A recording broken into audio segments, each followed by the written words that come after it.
Welcome into the Treehouse Football podcast.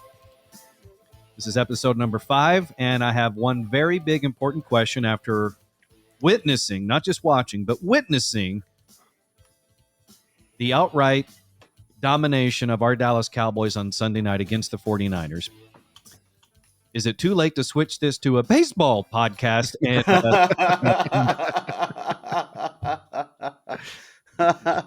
safer bet. Yeah, more prolific offense. Uh-huh.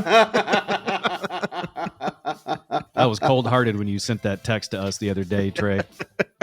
It's just I didn't find it cold-hearted. I was like, that is brilliant, because I wouldn't have put the two together. Because I stopped watching at the beginning of the third quarter. I was out. I was like, this is just tragic. And then when he said the Rangers scored more points than the Cowboys, I was like, that is so great. Like, I hope that's in their locker room. I hope that's in the Cowboys locker room. It should be. Someone should slap it up on a screen or on some lockers saying that, hey, the baseball team that you basically share real estate with in Arlington, scored more than you today. Yeah. I don't even know where to begin. I do. Okay, please. I've had a lot of time to think about this since Sunday night. I love that. It's my favorite look on your face, by the way.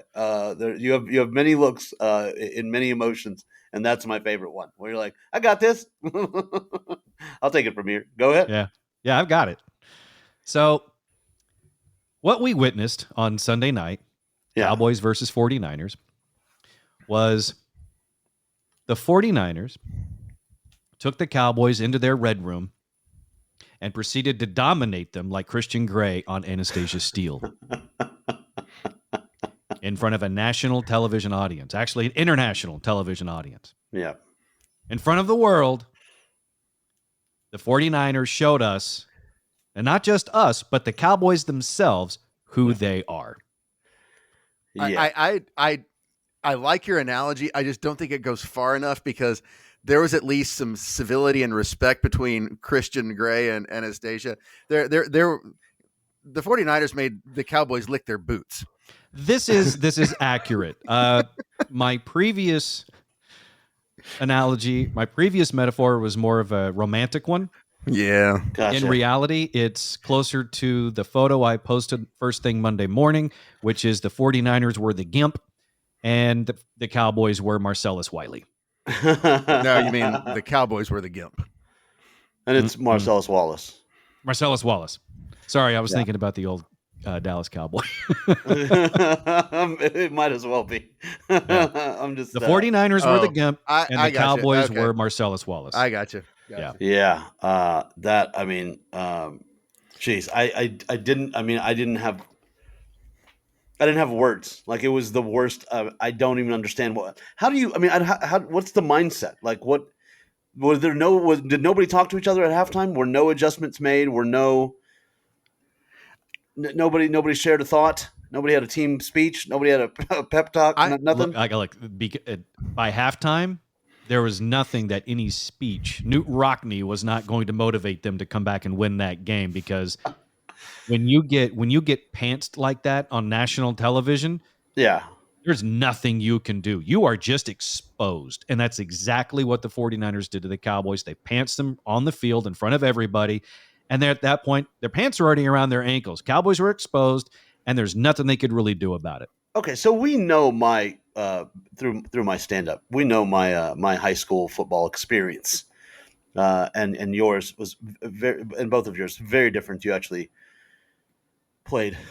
So when that happens, because I don't know, right? But when that happens, is it a collective? Hey, let's just go home, and we need to recoup or regroup, or like when you were playing. Did anything of this nature happen to you, where you're like the whole team just went, you know what? Yeah, we're just gonna lay down. I don't know what else to do. There's no way of coming back. I wouldn't call it laying down from a personal standpoint. I can't speak to the Cowboys, and I can't speak to every other player that I played with in high school, but there was one specific game that I remember very well that was very similar to this. And that was my senior year at Lamar. This was football 97. We take a bus trip to Killeen, Texas. Okay. And I believe we were 3-0. So we were going to play our final non-district game against Killeen Ellison. And at that time, they were also kind of a powerhouse up-and-coming program. Lamar had been on the map for a fair amount of time. So we had expectations. We knew this was going to be sort of like a title fight. But we were excited for it. Like, this is going to be fun. We're taking a bus down. We're going to take on all these Army kids, and let's see what happens. And we get down there. We get off the bus. They absolutely punched us in the face for 4 straight quarters and did not give up. We got grounded and pounded for 48 minutes of clock time, and there was nothing we could do. Absolutely nothing. There was no amount of effort or heart or whatever else we had or skill. It just didn't matter because they were just flat out a better team. And that's what happened on Sunday night with the Cowboys. There was nothing they could do because the 49ers were just a flat out better team, and they showed it. Now, Trey's experiences, I don't know. I do know that in that game, I think in that game against Killeen Ellison, I think I actually had a sack in that game, even though it didn't matter. Right. I played a playoff game where we were playing against Grand Saline, and the backstory of Grand Saline is it's a very racist town, and I don't know. This is 30 years ago, so maybe they're nice folks now, but they were. Think they evolved? They were no, probably not, but. And it was one of those. I think at halftime we were only down. It was like 14 to 7 or something like that. But we were whipped, and like they had physically, like we had kept it close, but that everyone I had cracked ribs. Our quarterback had already gone out with a hernia, and jeez. Good Lord. I mean, he had gotten that earlier in the week, but so we were rolling out in the second half. He's running around the field with his entrails hanging out. That's pretty. And they were like we had 300 300-pound black guys, and like they were dropping the N-word. I mean, they were mean, and we were out in the second half, and no one said it, but we knew. We were going to get it was just you were just wanting the game to be over. Yeah, that's you've been whipped. I will say that is something that is missing from the handful of Texas high school football movies is the outright racism that that happens in the game at times. Maybe it's evolved some in recent years. I don't know, but it depends a lot of times on the school that you play. Now while one movie that got that right was Remember the Titans. Yes. But that was also a different time. I think that movie was based in the 60s. Trey was playing high school, football in the 80s and 90s. And yeah. I just don't like, because I didn't like I would look up and see the score and be like, I'm okay. I'm like, I didn't care. I didn't worry about it, but I do wonder like, what's the mindset, because that just had to be, like you're saying, there's no amount of talking, there's no amount of heart, there's no amount of speech or motivation that can get you going for this second half. And it looked like it was like, we're done. So, but we still have to finish this. Okay. So I was working. I did not get to watch the game in depth, but the two words, from what I saw, the 2 words that I would describe the Cowboys were dominated and confused. Yeah. I mean, that Dak looked lost. Like and they just, San Francisco looked like the varsity team playing the JV team. That really was about the best analogy. I mean, they just looked superior, coaching, physically, mentally, everything, scheme. It was just all like, if that's the bar, then we can now say the Cowboys are not there. They're not even close. I actually love your analogy there using the high school system, because you're right. 49ers, they're on the varsity level. The Eagles appear to also be on the varsity level. And staying with the NFC, everyone else is at the JV or lower. Now, this also lets us know that as the Cowboys seem to be at the JV level, the teams that they beat seem to be the 9th graders. Yeah. And so that just kind of is the reality now going forward for the remainder of the season. My expectations are now basically at the junior varsity level. Okay. And we'll just kind of see what happens. But my expectations are not good going forward. Because again, it's like at a certain point, you just get beat so bad, there's nothing you can do. You can't go in at halftime or even in between series and have the coach say, this is what you need to do. Yeah. But then the player says, but I can't do it. I can't physically beat that guy. I can't physically do the thing that your finger and the marker and the drawing are making. Yeah, that's got to, and in of itself, that's got to be a tough thing to realize in that moment. But yeah, I mean, these are multi-million-dollar athletes that have been handpicked and hand selected to do that function.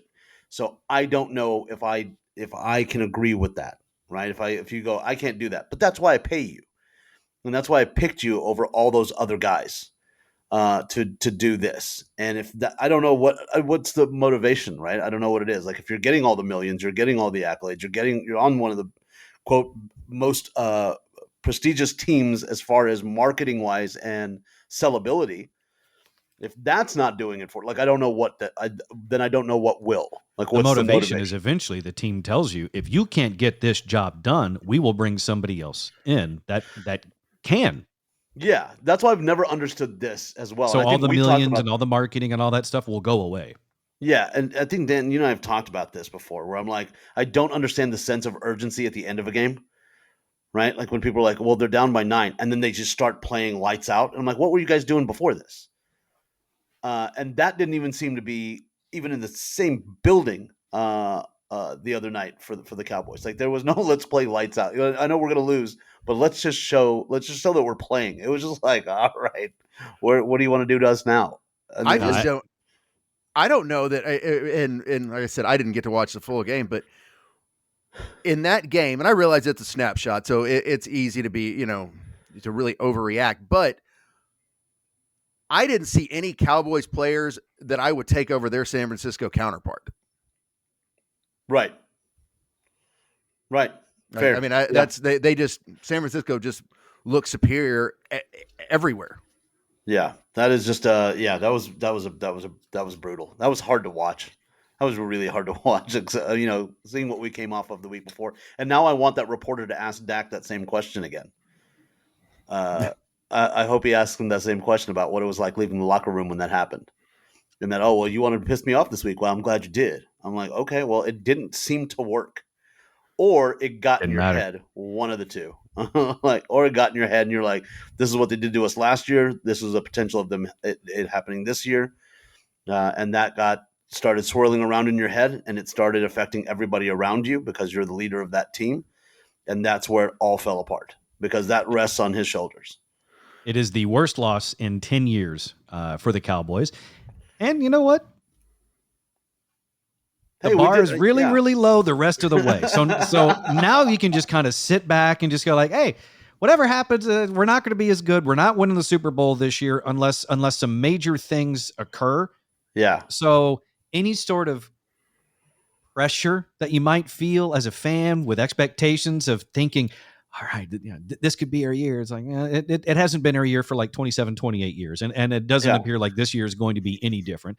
I did like the report I saw this week about Coach McCarthy also sort of seemingly being shocked and dumbfounded and desperate to find answers to right the ship. So much so that he's been at the Star for like 20 hours a day, and he's told coaches, you're not going home and spending time with family. So in other words, Coach McCarthy seems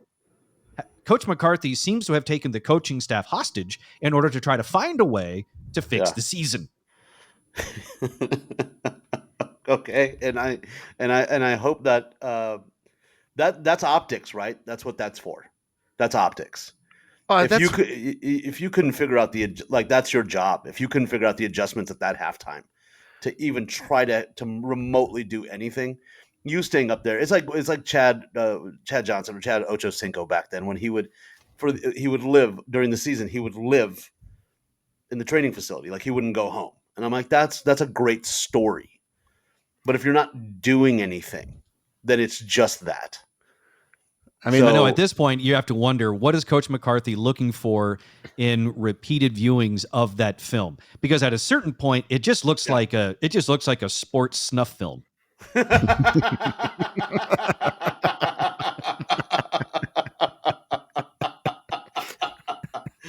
Again, gross. I am noticing a strong Gimp theme throughout this football podcast. You're in the Treehouse. Visit us online at treehouseonair.com.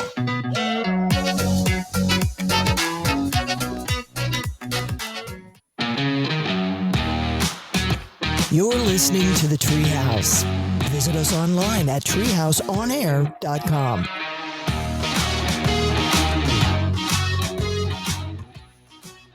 Welcome back to the Treehouse Football Podcast, which is dangerously close to turning into a baseball podcast. Speaking of which,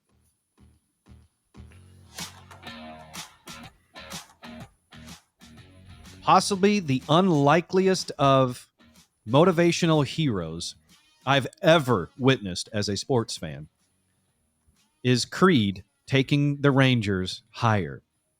Oh, no, I have seen it nonstop for a week, and at first I was embarrassed, and now, as much as I hate to admit it, I am back on the Creed bandwagon. It's like it's the mid-90s all over again, and I'm now wondering if the Rangers can be motivated by a beyond their prime pop rock band. Christian pop rock band. Scott Stapp was born again, kind of, but then he turned out he was just still a drug addicted ass. Yeah, they shed that image to go but mainstream. You're right, Raj. When he Higher in that album, that was based after his son was born and he had found God. Yes, but then he found coke. Yeah, and as often happens when you have a smash hit in the music industry. And then a decade later, I'm doing spots for him. I'm doing an appearance at the Walmart in Rockwall. Yeah, was he doing an appearance or was he interviewing for a position? Like Scott Stapp's the greeter from his new album, GM. You know what? Welcome to Walmart. I will take you higher, but Walmart's prices are always lower. See, you should have been his agent, like for all those years that he disappeared and was literally caught riding around a neighborhood in Florida on a 10-speed. Like that's when you should have been like, "Hey, we have an angle here. Like we can probably get you in a car." Absolutely, yeah. Yeah, there are opportunities in that scenario to be had. So to that end, Creed has somehow motivated the Texas Rangers into being undefeated so far in this postseason. So now I'm wondering, all right, what band could the Cowboys use to motivate them to salvage what season they have left? I mean, are we pulling up the Nickelback card? What are we doing? Can we I don't know. I'm like I'll show my age. There's a few. I'm like you can be like Relax. Like Frankie Goes to Hollywood. That's because of what I saw last week. If we're just trying to lay down, just relax. That's the thing. And then if we're trying to motivate, who would we? Oh my God, who could we have from you're different? Do we have different music eras here? In different music genre, yeah, I have to think of mine. I'm gonna think. Of I went with the song. Nickelback. I went with the Nickelback angle because the obvious is look at this photograph, and it's a photograph of the last time the Cowboys won a Super Bowl, and see if maybe that could motivate them some. It should be look at this Polaroid. I think that was the last time that was still a thing. Creed. You mentioned Creed on this show, and I was like, I don't know what angle you're about to take, Dan, but I might quit this show right now if you keep talking about Scott Stapp. I don't know. We'll have to probably see if we can make that a listener thing. Like, can we have people chime in on what song needs to go to the Dallas Cowboys, and maybe collectively we can go at some point and give them the compact disc of that band. Yeah, because if we're being honest, though, the We Dim Boys song is clearly run out of steam.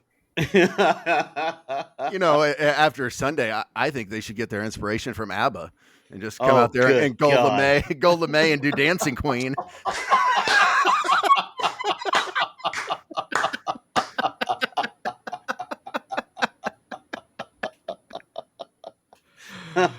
Oh, he found a way. He found a way to do it. It was in the back of my head. Like, is Trey gonna force ABBA on us yet again?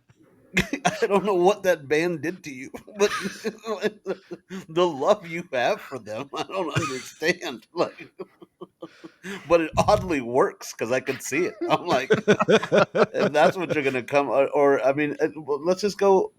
You know, I don't know, Macho Man in the Navy. I don't care. Something by the Village People. That's also.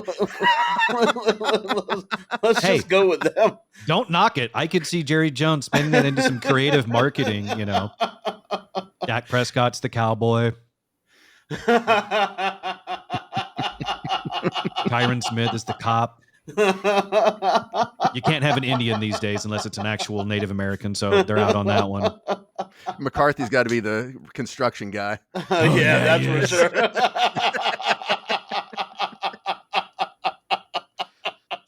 I can see the billboard now. Yeah. Yeah. I figured he would be like the out of shape cop, but you went construction worker, and it fits either way. Poorly, but it fits either way. No, it actually makes sense because he would be like the foreman on the construction site, holding the blueprints, but the blueprints of the building he's supposed to be making is for a toilet. Yeah, and it's upside down. I know when to call it. I hit the wrong button.